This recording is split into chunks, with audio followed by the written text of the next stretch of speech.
A study of 100 plus such persons was once done in a hospital. Those who were on the verge of death, or those who were about to die. Or, to put it another way, they were spending their final minutes. What is their greatest regret in life? They were asked. All of them responded with the same answer. They have no remorse for what they've done. The things they didn't accomplish, though, were their greatest regret. Sometimes it's because of an internal fear, and other times it's because of a fear of. What will their reactions be? They did not take the risk solely for the sake of taking the risk. They claim that if we had taken a chance and failed, we would be forgiven. We wouldn't have had as much regret if we had done so. We regretted not taking the risk as much as we regretted not taking it. For the most part, this was the response. Before you start watching this video, make sure you have the following information. I'm going to tell you a story. Please pay attention. It's a fantastic story. Once upon a time, a well-known minister passed away. His wife had died 2 years before. His wife, and even the preacher, will go to heaven because of his excellent deeds. Only his wife was prepared. When the preacher stated it, it was to welcome him to heaven. Wait, let me take my ashes to Rajgat first. The wife then asked, "What's left? You're no longer bound by the world." "That's fine," he answered, "but at least let me see how many people have arrived to bid me farewell for the last time." As a result, after the body was removed, they had both arrived, and they noticed that there were quite a few people. The publication had written an article on the subject. There were a lot of cameramen present. The news was also broadcast on television. Flowers were placed in a vase. There were cannons all over the place. Soldiers marched in formation.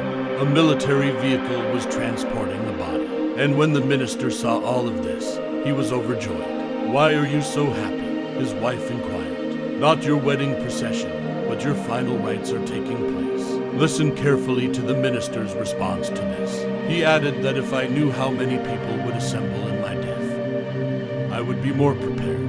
I'd have perished a long time ago. It is for this reason that a man lies. As a result, when he dies, a large audience gathers. You, too, will depart from this planet at some point. The question is, how many others will accompany you? When do you think you'll die? How many people will remember you after you've passed away?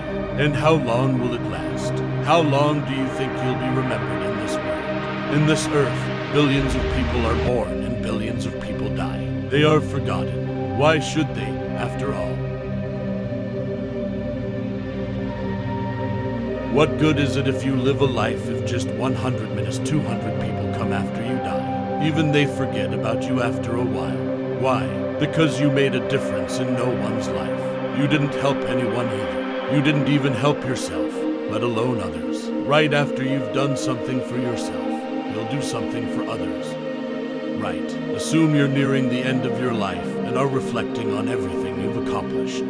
There would be a plethora of such activities that you would want to undertake for the rest of your life. But it was impossible till the very last breath. I've always done stupid stuff. You had a lot of things you wanted to do, but you spent your life putting them off. People continue to believe that if I do this, I would be happy. If this happens, I'll be overjoyed. Even if this occurs, I will live my life honestly. This happens, that happens, and so on, until the time comes to die. So, what are you going to say now? That I'd be content after I died? May you not have to say to yourself in your final moments, "I wish I had more time, but I do this."